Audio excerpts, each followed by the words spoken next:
ഈ രാജീവ് മിനിസ്റ്റർ ഒരു നല്ല സമർത്ഥനായ മനുഷ്യനാണ്. അദ്ദേഹം ചെയ്യാവുന്നതെല്ലാം ചെയ്യുന്നുണ്ട്. ചിലപ്പോൾ നിങ്ങൾക്ക് ഇഷ്ടമല്ലായിരിക്കും ഞാൻ പറയണേ, ഞാൻ എൻ്റെ കാര്യം പറയുന്നത്. ഞങ്ങൾ തമ്മിൽ ഭയങ്കര ലോഹിയാണ്. ഞാനൊരു കാര്യം അദ്ദേഹത്തോട് പറഞ്ഞിട്ട് ആ കാര്യം ഏത് കാര്യത്തിനകത്തും അദ്ദേഹം ഒരു പരിഹാരം ഉണ്ടാക്കി തന്നിട്ടുണ്ട്. അപ്പോൾ ശരിക്കും പറഞ്ഞു കഴിഞ്ഞാൽ അദ്ദേഹം കാര്യങ്ങൾ ഒന്നോടെ മനസ്സിലാക്കി ചെയ്യുന്ന മനുഷ്യനാണ് എൻ്റെ അഭിപ്രായത്തിൽ. തന്നെയല്ല, ഇപ്പോൾ നമ്മൾ കേന്ദ്ര ഗവൺമെൻറ്റിൻ്റെ ഒരുപാട് പദ്ധതികളുണ്ട്. അതെല്ലാം മറ്റേ ഈ സബ്സിഡി കിട്ടുന്ന കാര്യങ്ങളെല്ലാം പലരും അത് പ്രയോജനപ്പെടുന്നില്ല. ഡെൻ്റൽ ക്ലിനിക്ക് തുടങ്ങാൻ വേണ്ടിയിട്ട് പോലും വലിയൊരു എമൗണ്ട് ഗവൺമെൻറ് സബ്സിഡി കൊടുക്കുന്നുണ്ട്.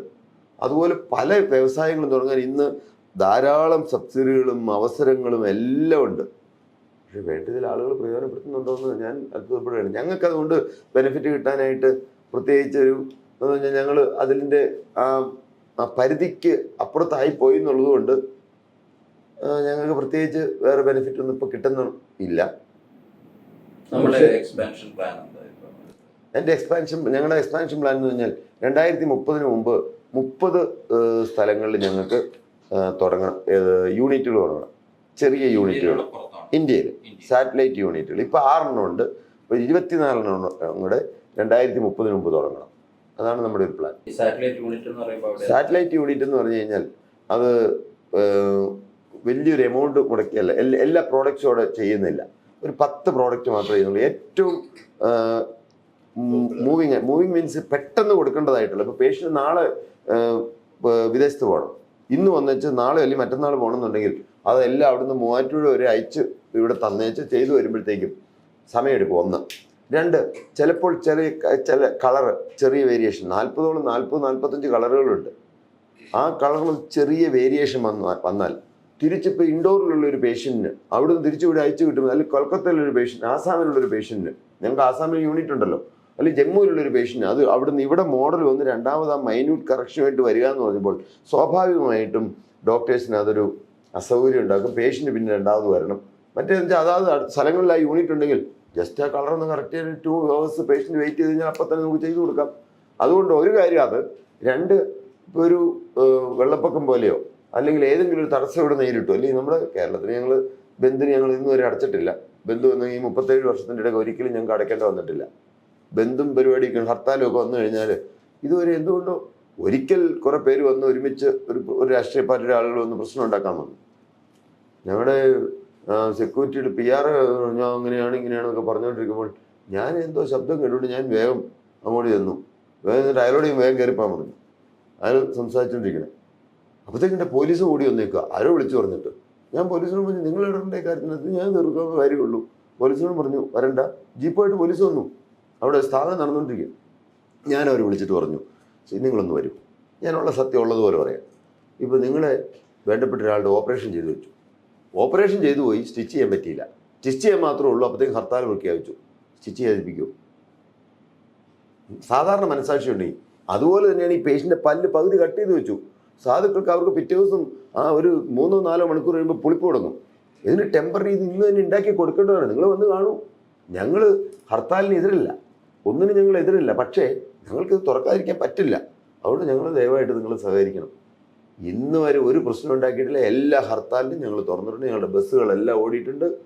ഒറ്റ പ്രാവശ്യം ഒരു കല്ലെന്ന് എറിഞ്ഞിട്ടില്ലെന്ന് പറയാൻ പറ്റില്ല. എൻ്റെ ഓർമ്മയിൽ എങ്ങനെ കല്ലെറിഞ്ഞിട്ടോ ഒന്നും ഇല്ല, പൊട്ടിപ്പോയതൊന്നുമായിട്ടും ഇല്ല. ചിലപ്പോൾ ആരെങ്കിലും ഒരു കുസൃതിക്കാരൻ ഒരാൾ എറിഞ്ഞാലും മതിയല്ലോ. ഹർത്താൽ നടത്തുന്ന രാഷ്ട്രീയ പാർട്ടി ആവണമെന്നില്ല, വേറെ ആരെങ്കിലും ഒന്ന് എറിഞ്ഞാലും മതിയല്ലോ. പക്ഷേ സാധാരണ ഇതിൽ അങ്ങനെ പ്രശ്നമൊന്നും ഉണ്ടായിട്ടില്ല. അപ്പോൾ അദ്ദേഹം പറഞ്ഞു തന്നെ എക്സ്പാൻഷൻ പ്ലാൻ. എനിക്ക് എൻ്റെ മനസ്സിലെ ഒരു ആഗ്രഹം, പരമാവധി ആളുകൾക്ക് ജോലി കൊടുക്കണം.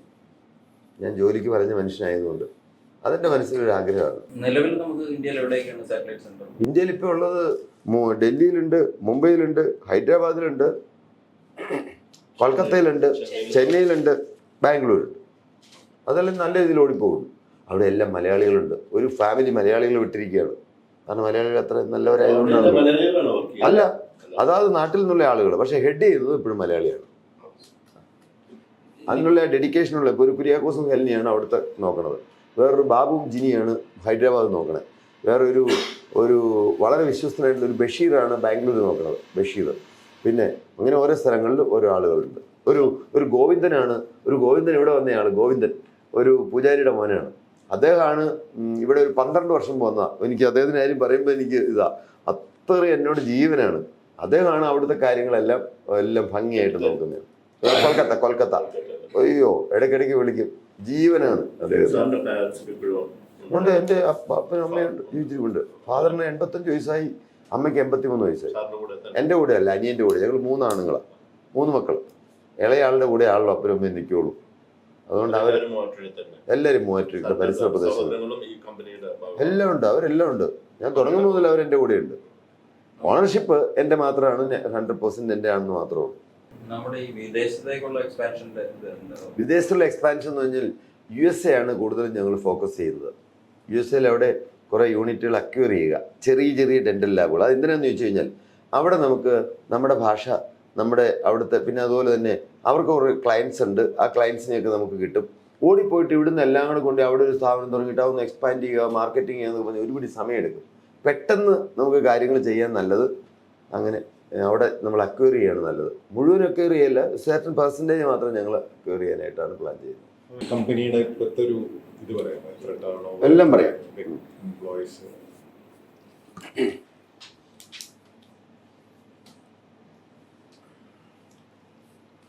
97 ആയപ്പോഴേക്കും ഞാൻ മൂവാറ്റുപുഴ തന്നെ സ്വന്തമായി സ്ഥലം മേടിച്ച് ബിൽഡിംഗ് പണിതു 97. അപ്പോൾ അത്യാവശ്യം വലിയ ബിൽഡിംഗ് പണിതു, കൂടുതൽ ആളുകളെ എടുത്തു. ആ കാലങ്ങളിലൊരു 97 ഒരു 300 പേര് താഴെ ഉള്ളൂ. പിന്നെ അങ്ങോട്ട് കൂടുതൽ അതും കൂടുതൽ സ്ത്രീകളെ എടുക്കാൻ അതൊരു ചിന്ത മനസ്സിൽ വന്നു. സ്ത്രീകൾക്കാണെങ്കിൽ ഒരു കാര്യമുണ്ട്, അവർ ഈ ഇരുന്ന് ചെയ്യുന്നിടത്ത് വളരെ ശ്രദ്ധയോടുകൂടി ഇരുന്ന് ഭംഗിയായിട്ട്, ഇത് ഈ ബ്രഷും എല്ലാം ഉപയോഗിച്ച് ചെയ്യേണ്ട കാര്യമാണല്ലോ. ഈ സെറാമിക് കോട്ടിംഗ് എന്നൊക്കെ പറഞ്ഞാൽ ബ്രഷ് വെച്ചാൽ ചെയ്യേണ്ടത്. പുരുഷന്മാർ മോശമെന്നല്ല ഞാൻ പറഞ്ഞത്, പക്ഷെ സ്ത്രീകളാണെങ്കിൽ അതിനകത്ത് എപ്പോഴും അവിടെ ഇരുന്ന് കോൺസെൻട്രേറ്റ് ചെയ്ത് ചെയ്യും. തന്നെയല്ല, ഞങ്ങളുടെ നാട്ടിൽ ധാരാളം സ്ത്രീകളെ ജോലിയില്ലാത്തവരുണ്ട്.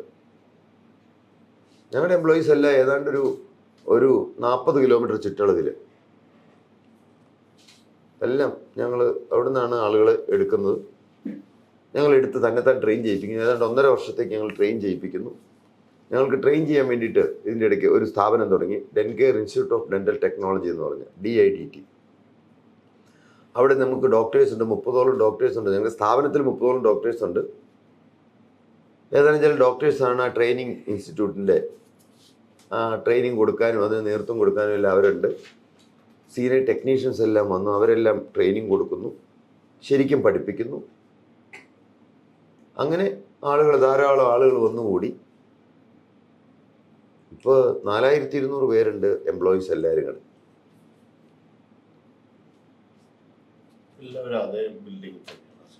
അല്ല, ഞാൻ ഇതിൻ്റെ ഇടയ്ക്ക് 2018 ഫ്ലഡ് വന്നത് മറ്റൊരു വഴിത്തിരിവായി. ഏതാണ്ട് ഒരാഴ്ചക്കാലത്തോളം ഞങ്ങൾക്ക് അടച്ചിട്ടുണ്ടോന്നു സ്ഥാപനം. ആ കാലങ്ങളിൽ ഇന്ത്യയുടെ വിവിധ ഭാഗങ്ങളിൽ നിന്നും വിദേശത്ത് ഏതാനും ചില രാജ്യത്തു നിന്നും ഞങ്ങൾക്ക് വർക്കുകളെല്ലാം ഞങ്ങൾ വർക്ക് ചെയ്യുന്നുണ്ട്. പല പേഷ്യൻസിനും അവർക്ക് പല്ലില്ലാതെ തിരിച്ചു പോകേണ്ട സാഹചര്യം വന്നു.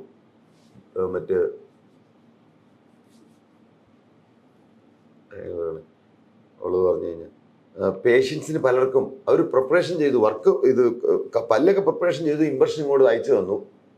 ഇത് ചെയ്തു വെച്ചു, പക്ഷെ എത്തിക്കാൻ പറ്റിയില്ല, മുഴുവൻ തീർക്കാൻ പറ്റിയില്ല. 5-6 ദിവസത്തേക്ക് അടച്ചിട്ടപ്പോഴത്തേക്കും വേറെ നമുക്ക് പകരം എങ്ങും സംവിധാനം ഇല്ല. അന്ന് ഫ്ലഡ് വന്ന കാലത്ത് 2018 അന്ന് ഞാൻ ചിന്തിച്ചു, ഇവിടെ മാത്രം പോരല്ലോ. ആ കാലത്ത് കുറേ ക്ലയൻസ് നഷ്ടപ്പെട്ടു ഞങ്ങൾക്ക്. അതുകൊണ്ട് ഞാൻ ആലോചിച്ചു, അങ്ങനെ ഡൽഹിയിലൊരു യൂണിറ്റ് തുടങ്ങി, പിന്നീട് മുംബൈയിലൊരു യൂണിറ്റ് തുടങ്ങി, ബാംഗ്ലൂർ യൂണിറ്റ് ഉണ്ട്, ഇപ്പോൾ ഹൈദരാബാദിലും കൊൽക്കട്ടയിലും ഈ ലാസ്റ്റ് മന്ത് ജനുവരി 9 ചെന്നൈയിലും ഒരു യൂണിറ്റ് ആരംഭിച്ചു. ഇപ്പോൾ 6 സ്ഥലങ്ങളിൽ യൂണിറ്റ് ഉണ്ട്. ഈ വർഷം തന്നെ ഇൻഡോറിലും നമ്മൾ പ്ലാൻ ചെയ്യുന്നുണ്ട്. അതുപോലെ വിദേശ രാജ്യങ്ങളിൽ UK-യിലും USA-യിലും ഓസ്ട്രേലിയയിലും ന്യൂസിലൻഡിലും UAE-യിലും എല്ലാം മാനുഫാക്ചറിങ് യൂണിറ്റ് ഉണ്ട്. അവിടെ എല്ലാം മാനുഫാക്ചർ ചെയ്യുന്നുണ്ട്, പക്ഷേ അവിടെ 10 പ്രോഡക്റ്റേ ചെയ്യുന്നുള്ളൂ. ആകെ 450 പ്രോഡക്റ്റ് ഉണ്ട് ഇപ്പോഴും. എന്നാൽ എല്ലാമുള്ള ഒരു യൂണിറ്റ് തുടങ്ങുക പറഞ്ഞാൽ വലിയ എക്സ്പെൻസീവ് ആയതുകൊണ്ട് അത് നമ്മൾ മൂവാറ്റുപുഴ മാത്രമേ ചെയ്യുന്നുള്ളൂ. അവിടെയെല്ലാം ഇപ്പോൾ വിദേശ രാജ്യങ്ങളിലെല്ലാം അവിടെയെല്ലാം ഇവിടുന്ന് തന്നെ എല്ലാം ഉണ്ടാക്കി അങ്ങോട്ട് എക്സ്പോർട്ട് ചെയ്യുന്നു. പക്ഷെ അവിടെ അത്യാവശ്യത്തിന് പെട്ടെന്ന് കൊടുക്കേണ്ട വർക്കുകളെല്ലാം അവിടെ തന്നെ ചെയ്ത് കൊടുക്കാനുള്ള സംവിധാനം ചെയ്യുന്നു. അന്ന് ഞാൻ മൂവാറ്റുപുഴ പട്ടണത്തിൽ വരുമ്പോൾ ഒരു മാസം 250 രൂപ ശമ്പളത്തിനാണ് വന്നത്. എന്നാൽ ഇന്ന് ഞങ്ങൾക്ക് ശമ്പളം കൊടുക്കാൻ ഏതാണ്ട് 11 കോടിയിലേറെ രൂപ വേണം ഒരു മാസത്തേക്ക്.